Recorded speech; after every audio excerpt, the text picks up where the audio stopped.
Bonjour les amis, bienvenue sur la chaîne de l'univers de l'ange Cathy, en ce lundi 26 décembre 2022. Donc je suis désolée pour hier, il y a eu un imprévu, donc je n'ai pas pu être présente, je m'en excuse d'avance.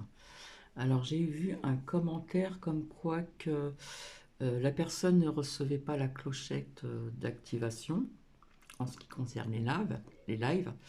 Donc il y a bien eu un live il y a à peu près 8 jours où ça a bien marché. Voilà. Et cet essai que j'ai fait, il me semble, le samedi, 24 décembre, où le chat n'a pas pu marcher, alors que j'allais appuyer sur le bon bouton. Bref, j'espère que vous allez bien, que vous allez passer de bonnes fêtes de Noël. Alors, je n'ai pas retiré la décoration. Voilà, je ne l'ai pas encore retirée. Donc, je vais commencer par vous lire la phrase du jour. Donc, il est possible de se faire une image du paradis, mais la perfection est au-delà de toute imagination. Ceci est de Ostad Elahi. Nous allons voir ici au niveau des 365 jours de méditation. Donc bien sûr, le 25, je n'étais pas présente, donc je vais vous lire ceci. Ralentir au quotidien, même dans les petits gestes, est le prolongement naturel d'une pratique de la méditation. Apprenez à gérer votre empressement. Désormais, vous ouvrez vos cadeaux lentement. Donc c'était donc hier. Et donc, en ce lundi 26 décembre 2022, ici, donc je vais vous le lire. Posez ce carré de chocolat, vous avez enchaîné les carrés sans vous en rendre compte. Reprenez-en un et appréciez sa forme, sa texture, puis son goût avant de l'avaler. Voilà, ça parle bien des fêtes de Noël. Alors, j'avais pas envie de faire parler les oracles. Voilà, je vous ai dit plus ou moins un petit peu les énergies de l'année 2023. Et bien sûr, je n'ai pas tout dit, hein. Donc, ce que j'avais envie de vous faire écouter, c'est Philadelphia Expériment. Ça parle d'une personne qui était quand même, qui a fait quand même des découvertes il y a très très longtemps. Et où j'ai appris certaines choses auxquelles je n'étais pas au courant et ça pourrait peut-être éventuellement vous intéresser. Ça nous parle au niveau de l'énergie. Je pense que vous avez entendu certainement parler de cette personne. Donc je vais vous faire écouter, c'est pas très long et je reviendrai donc ultérieurement. Voilà. Encore merci pour ces fêtes de Noël. Donc je vous en remercie encore. Et ici, nous avons un temps pourrave, pourri. Voilà, le ciel est couvert, il est blanc-gris, c'est venteux, mais il ne fait pas encore froid. Apparemment, la température va certainement remonter. Je vous souhaite donc une bonne écoute. J'espère que cela va résonner chez certaines personnes. J'ai trouvé ça très intéressant. Bon, j'étais au courant de ce personnage quand même qui a fait des choses au niveau de l'énergie gratuite, mais je n'étais pas au courant de tout, hein, vis-à-vis de son décès, etc., etc. Donc j'espère que ce partage viendra jusqu'à vous. Donc je vous souhaite une bonne écoute.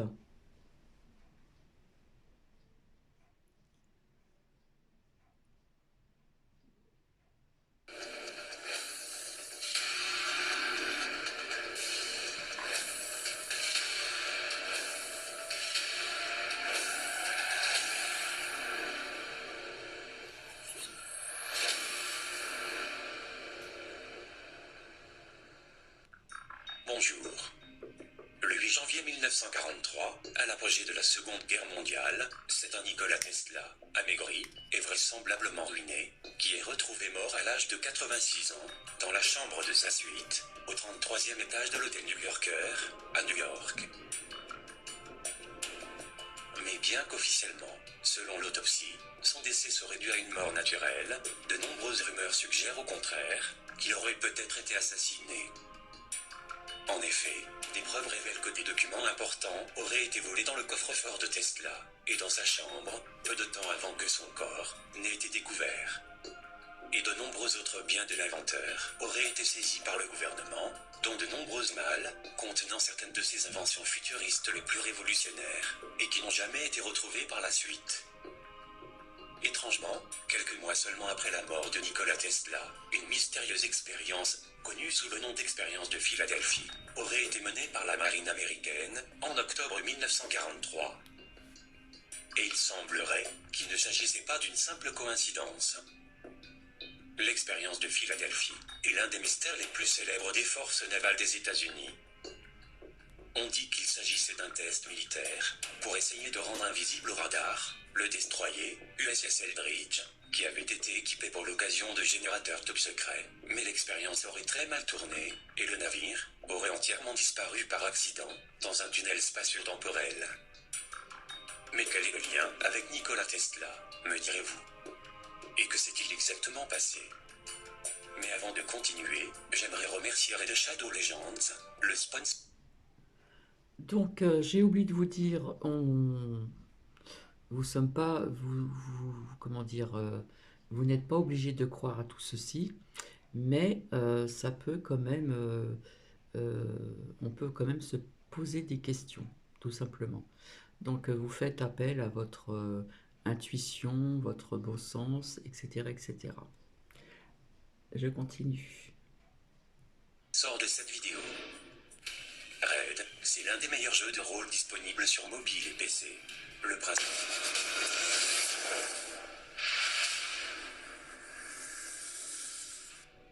Quand le jour s'est levé, sur le chantier naval de Philadelphie, le 28 octobre 1943, comme chaque matin, un calme tout relatif démentait le chaos qui se déroulait au même moment, au large des côtes de la ville et au-delà.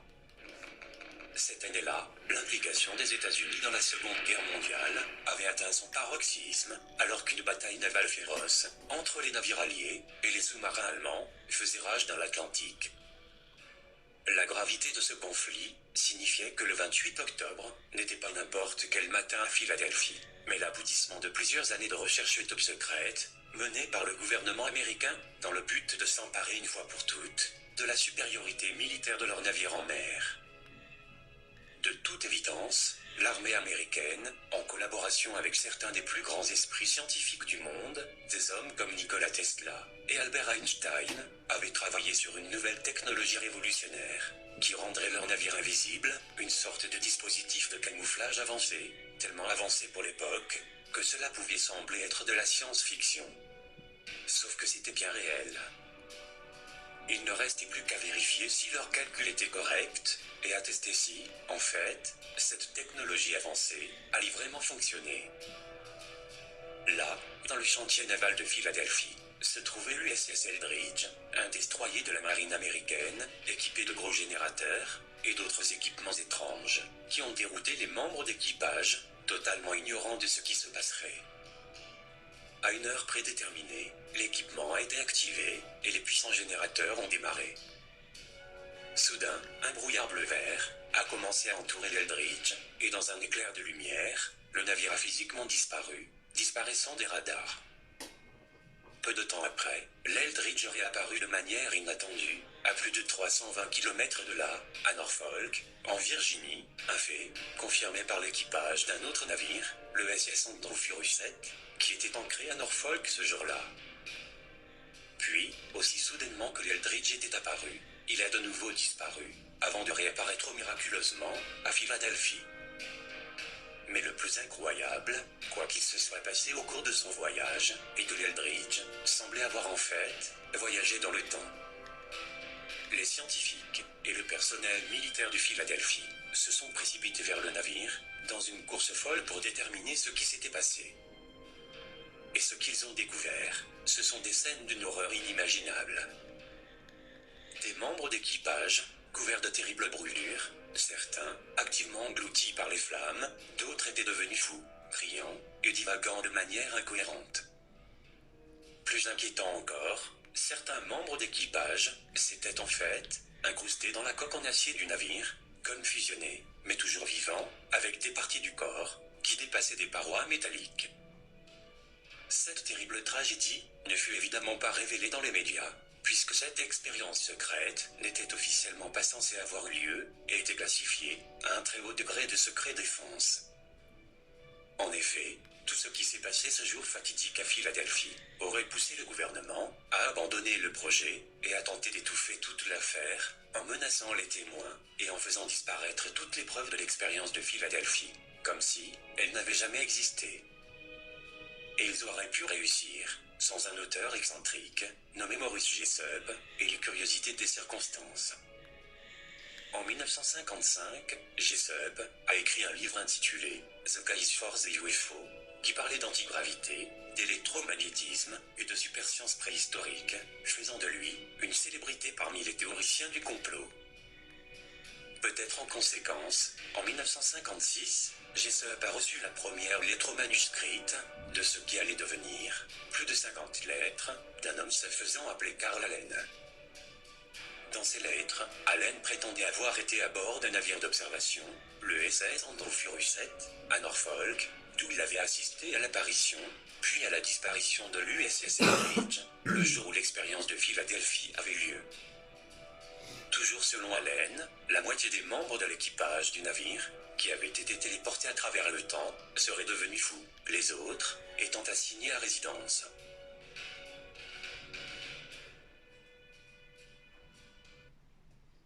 Si vous souffrez de problèmes de vue, par ce que disait Allen, Maurice Jessup a tenté à plusieurs reprises d'enquêter sur ces allégations, suppliant Allen de lui fournir des preuves matérielles.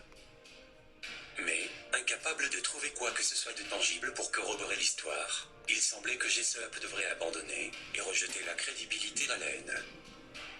C'est-à-dire jusqu'en 1957, lorsque Jessup a été contacté par la marine américaine et invité à se rendre à Washington pour une réunion avec des responsables gouvernementaux et militaires de haut rang. Apparemment, l'Office of Naval Research avait reçu un colis contenant une copie du livre de Jessup avec une série de notes manuscrites griffonnées à l'intérieur. Et étrangement, les notes parlaient de technologie extraterrestre et de voyage dans le temps. Après un interrogatoire intensif, Jessup a quitté Washington et est rentré chez lui, confus quant à l'intérêt de la marine pour des affirmations aussi incroyables et officiellement non fondées. Encore plus curieusement, peu de temps après, la marine a en fait publié 127 exemplaires du livre de Jessup avec les notes manuscrites d'Allen incluses. Puis, en 1959, à peine 3 ans après le début de sa correspondance avec Allen, Jessup a été retrouvé mort d'un supposé suicide. Alors qu'Allen a par la suite continué d'envoyer des lettres à ses amis et à sa famille, détaillant ce qu'il savait sur l'expérience de Philadelphie. Plus tard, au début des années 90, un autre personnage controversé, du nom d'Al Bielek, a lui aussi commencé à partager ce qu'il savait, en prétendant être un survivant de l'expérience de Philadelphie. Il a déclaré que son vrai nom aurait été Edward Cameron, et que lui et son frère Duncan faisaient partie des membres de l'équipage de l'USS Eldridge, lorsque celui-ci aurait complètement disparu dans un tunnel spatio-temporel. Il a expliqué qu'il aurait voyagé dans le temps en 1983 et se serait retrouvé dans la base militaire secrète de Montauk, à Long Island, à New York. Là, il aurait vu John von Neumann, qui dirigeait l'expérience de Philadelphie en 1943, mais plus vieux de 40 ans, et lui expliqua qu'un tunnel spatio-temporel avait accidentellement été créé et que pour le refermer, il fallait absolument retourner à bord de l'Eldridge pour détruire tout son équipement et ses puissants générateurs de champs électromagnétiques. Bielek a fait de nombreuses conférences pour expliquer comment l'Eldridge avait vraiment disparu. Everything seemed in accordance with the plan, i.e. it was radar invisible, but the ship was still visible through a greenish type haze. And then the ship vanished completely from the harbor, no waterline, nothing, in a blue flash of light. Malheureusement, n'ayant aucune preuve à l'appui de ces incroyables allégations, personne ne l'a cru et beaucoup de sceptiques pensent qu'il ne serait qu'un affabulateur. Quoi qu'il en soit, pendant de nombreuses années, l'histoire s'est estompée de la mémoire, a été ignorée, oubliée et est finalement devenue maintenant une autre théorie du complot. Mais l'histoire de l'expérience de Philadelphie remonte en fait bien plus loin que 1943 et implique certains des plus grands esprits de l'histoire, dont le légendaire inventeur de génie, Nikola Tesla. Au début de 1895, Tesla avait expérimenté comment l'espace et le temps pouvaient être influencés par l'électricité et les champs magnétiques. En mars de cette année-là, le journal New York Herald a publié une histoire curieuse dans laquelle un journaliste avait trouvé un Tesla à l'air étrange, seul, dans un café, un après-midi. Lorsqu'il fut accueilli par le journaliste, Tesla lui dit « J'ai peur que tu ne me trouves pas un compagnon agréable ce soir. Le fait est que j'ai failli être tué aujourd'hui. L'étincelle a bondi d'un mètre dans les airs et m'a frappé ici, sur l'épaule droite. Si mon assistant n'avait pas coupé le courant instantanément, cela aurait pu être ma fin. » Il a ensuite décrit au journaliste comment, après avoir été frappé par une décharge électrique de près de 3,5 millions de volts, il était sorti de sa dimension spatio-temporelle en expliquant « Je pouvais voir le passé, le présent et le futur en même temps. » C'était comme si Tesla disait que cette mésaventure l'avait conduit à une sorte de préscience, ou peut-être à une sorte de voyage dans le temps. Dans les années 1930, Tesla, déjà très connu, travaillait à l'université de Chicago en menant des expériences pour essayer de rendre un corps invisible grâce à l'électricité. C'était le travail qui allait devenir plus tard le fondement de l'expérience de Philadelphie. En 1939, le résultat de ces recherches aurait ensuite été transféré à l'Institut d'études avancées de Princeton. C'est là qu'Albert Einstein aurait rejoint le projet aux côtés d'autres scientifiques de haut niveau. En 1941, Tesla et ses scientifiques auraient donc exclusivement travaillé sur ce projet pour le gouvernement américain. Ce serait Tesla et son équipe qui auraient fait tous les calculs, rédigé les spécifications techniques et même construit les énormes générateurs pour ce qui allait devenir l'expérience de Philadelphie. Mais soudainement, en 1942, avant que l'expérience n'ait eu lieu, Tesla s'est retiré du projet en expliquant aux militaires le désastre certain si le projet continuait de l'avant et en avertissant d'un grave problème de personnel qui s'ensuivrait. Tesla, qui était un fervent humanitaire, ne pouvait pas supporter les conséquences horribles qui, selon lui, arriveraient aux membres d'équipage de l'USS Eldridge. Il a donc démissionné du projet après avoir fait tout ce qu'il pouvait pour empêcher l'expérience. Mais évidemment, en plein milieu d'une guerre mondiale, le gouvernement américain n'a pas écouté les avertissements de Tesla et a continué les recherches dans lesquelles il avait consacré tant de ressources. Et au lieu d'arrêter le projet, ils l'ont confié à John von Neumann, un esprit brillant, mais qui, contrairement à Tesla, ne s'encombrait pas de scrupules, ni de moralité, et n'hésiterait pas à ignorer la prudence, comme il l'avait déjà prouvé lors de ses travaux sur le projet Manhattan, pour la construction de la première bombe atomique.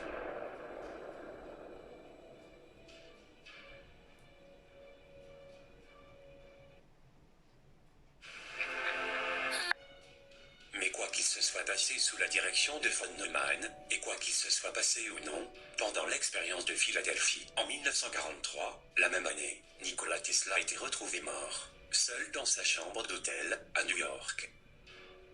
Presque immédiatement après sa mort, sa chambre a été entièrement fouillée par des représentants du gouvernement américain. Toutes ces notes et autres documents ont été collectés et envoyés directement au FBI. Le directeur du FBI, J. Edgar Hoover, a classifié les documents de Tesla au plus haut degré de secret.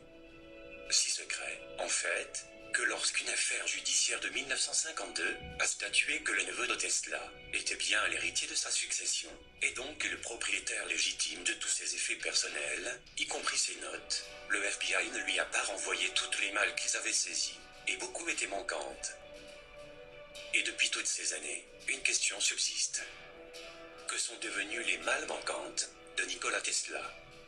Ces malles renfermaient-elles des secrets, des découvertes si incroyables, que cela pourrait changer le monde, à tout jamais?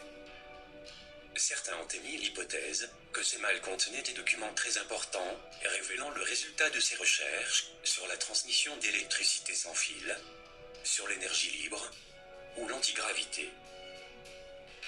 Ces inventions futuristes révolutionnaires auraient fait partie des nombreux secrets scientifiques qui auraient pu bénéficier à toute l'humanité. Mais cela menaçait les intérêts financiers de lobbies très puissants, eux-mêmes contrôlés par des groupes occultes qui voulaient garder leur pouvoir sur la planète. Parmi ces documents, on pense qu'il y avait également des inventions pouvant avoir des applications militaires. Comme son rayon de la mort, une arme dévastatrice, d'une telle puissance que le gouvernement américain le voulait absolument pour son effort de guerre et en faire une arme secrète. Tesla affirmait que cette arme était capable de détruire 10 000 avions à une distance de plus de 400 km. Mais peut-être que parmi tous ces documents se trouvaient aussi des secrets ayant un rapport avec l'expérience de Philadelphie, quelque chose à voir avec les terribles avertissements de Nikola Tesla avant de quitter le projet. C'est pourquoi des agents fédéraux se seraient empressés de retirer de sa chambre d'hôtel tous ces documents importants qui ont été saisis et classés secret défense. Le 17 janvier 2017, la CIA annonce la publication de plus de 12 millions de documents déclassifiés sur sa bibliothèque numérique. Pour les conspirationnistes, la publication de ces documents représente une véritable mine d'informations sur d'anciens dossiers secrets, tels que les observations d'OVNI ou des problèmes de sécurité nationale. Et certains de ces documents mentionnaient des informations sur les documents saisis de Nikola Tesla. Mais de nombreuses pages étaient censurées. En 2019, on a eu la confirmation que le FBI avait bien saisi plus de 300 documents des recherches de Nikola Tesla, peu de temps après sa mort, qui étaient longtemps restés secrets, gardés par le gouvernement des États-Unis. Ces documents déclassifiés sont maintenant disponibles en ligne sur le site du FBI. Mais certains affirment qu'il existe également d'autres documents secrets sur Tesla, qui seraient toujours en possession de la CIA et qui n'ont pas été révélés au public.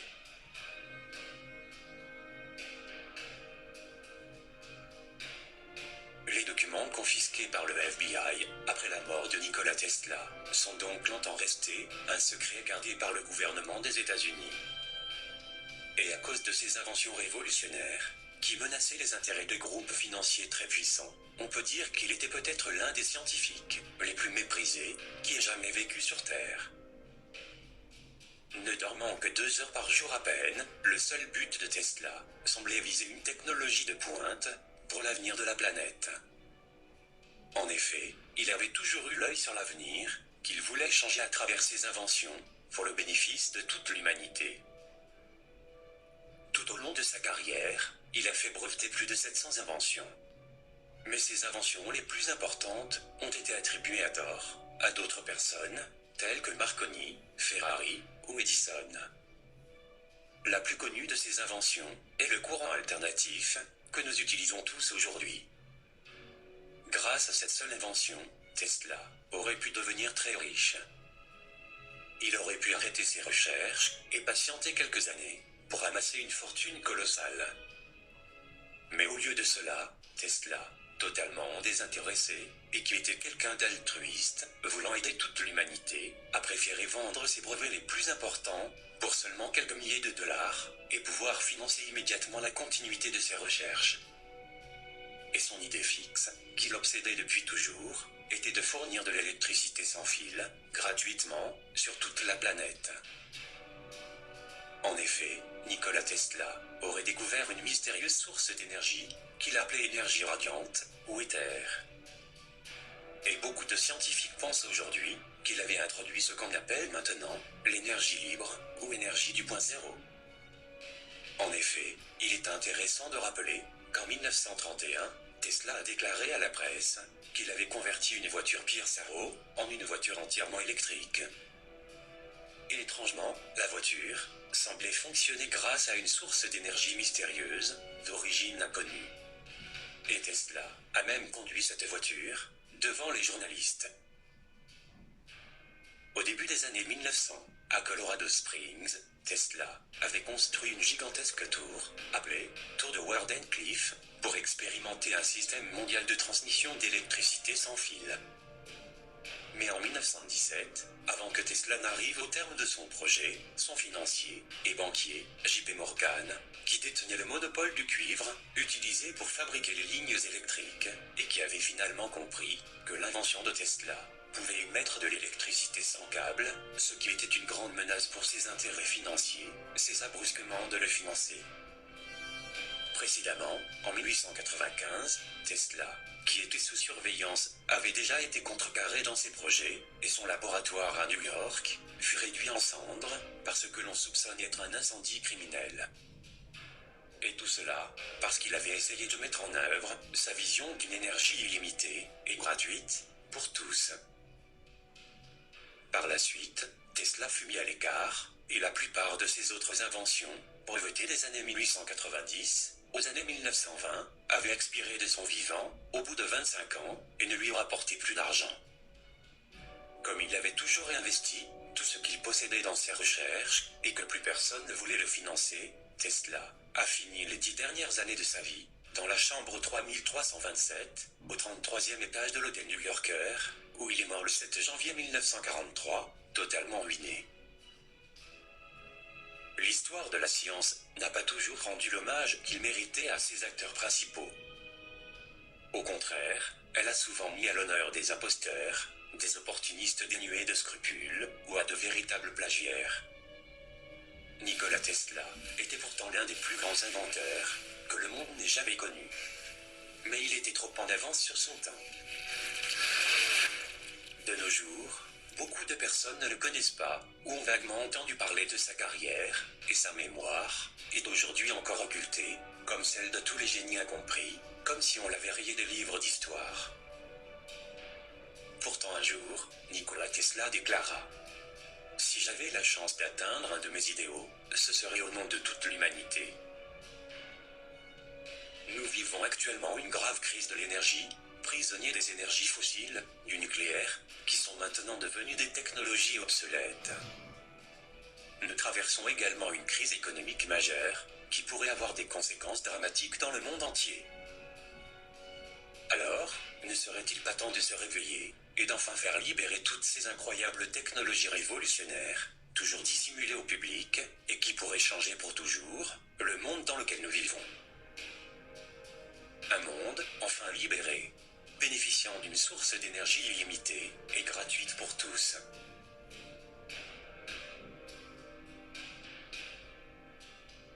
Je vous remercie de m'avoir suivi et je vous dis à bientôt pour une prochaine vidéo.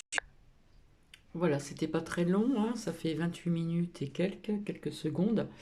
Donc, je sais pas quelle est votre impression, comment dire, vos ressentis, etc. Personnellement, ça m'a bien parlé.